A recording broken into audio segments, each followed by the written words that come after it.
You know, I'm lucky enough to drive a different car every week, but I have to be honest, this is the first time I've been behind the wheel of a Rolls-Royce, and I've only got about a half hour to experience this car, so I thought I would just walk you through what it's like, because let's face it, if you're any kind of an automobile guy, driving a Rolls-Royce has got to be on your bucket list. So I'm checking that one off as soon as I hit the start button. Oh yeah. Seatbelt on. And all right, now what?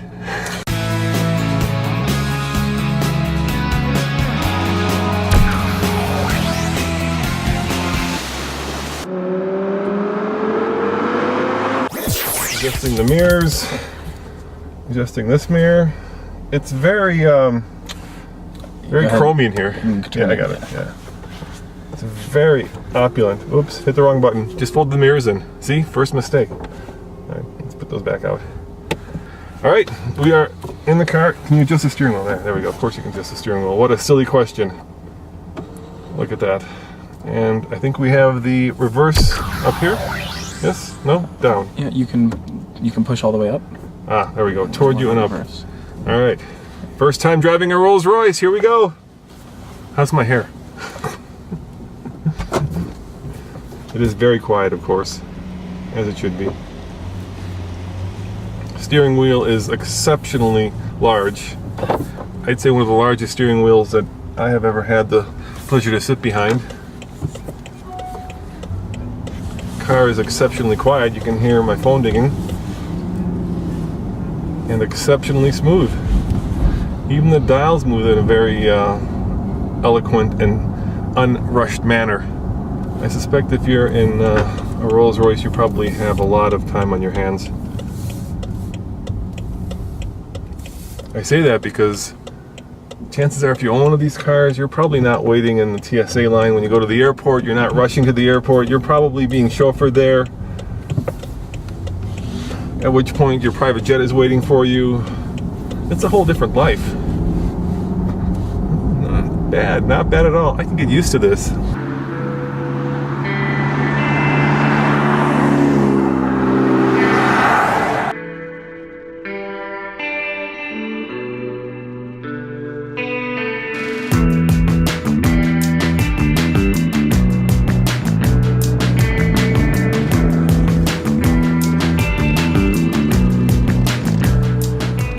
In the old days, Rolls-Royce used to say that power was, well, adequate.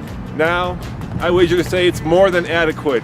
6.6 liter, twin turbocharged, 563 horsepower, 575 pound-feet of torque. Now that is a lot of power. That is much more than just adequate. And that is very light. If you know anything about TFL car, you know that one of the things that we always care about is how fast a car goes 0 to 60. And of course the Rolls is no exception, which means that we've got a big heavy car with, well, a big turbocharged, dual turbocharged engine propelling it from 0 to 60. So let's see how fast she'll do. I'm thinking up here at altitude it's going to be slower, but probably not that much slower. There is no sport mode. There is a sport suspension, but no sport mode. All right, here we go. Slow DL is activated. This is very impromptu. Oh yeah. Oh, and there we have it. What do you guys think? What do you think the Ghost did it in? 6.06 seconds. And that was very impromptu. If I had more time, I bet you we can get that into the 5s very easily. Nice, nice.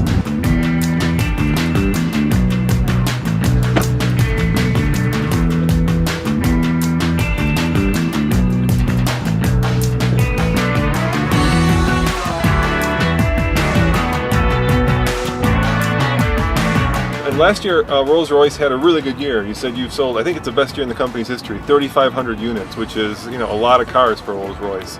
Why do you think that is? I think people are really beginning to appreciate the brand and the craftsmanship that goes into the car. Every inch of the car is scoured, every detail is taken into account, and people really value that and appreciate that. And these are cars that last for years and years. Where is your biggest market? Is it America or someplace else? The biggest market consistently is America, followed by China and then the Middle East. And I know the Chinese love back seat room. And this has a lot of it. Oh, it does. This is the extended wheelbase, I mean, which gets you almost 7 inches look at of that. extra legroom. It's fantastic. It's surprisingly agile. I'd love to take it in the mountains. I mean, it's a big, heavy car, so there's no doubt that it pushes when you take the corner. There's no doubt that you can feel that weight, but isn't that part of the Rolls-Royce experience? Don't you want to feel that weight? So I checked that off my bucket list. Okay, I did get to drive it for like 15 minutes, which means I can't give you a full review, but I did the best I could in a short time. $352,000. That's a lot of money for a car. Would I pay that? You know, I don't know. I mean, I don't have that kind of money. But I can tell you this, you don't just get a car, you also get an umbrella. As always, this is Roman reporting for the Fast Lane Car. See you next time.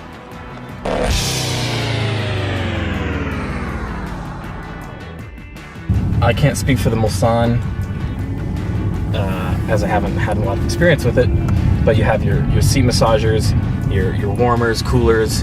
That all allows for a very pleasant and a very comforting Rolls-Royce experience. So after a long drive, you get out of the car feeling refreshed rather than exhausted after a long drive as you would normally do.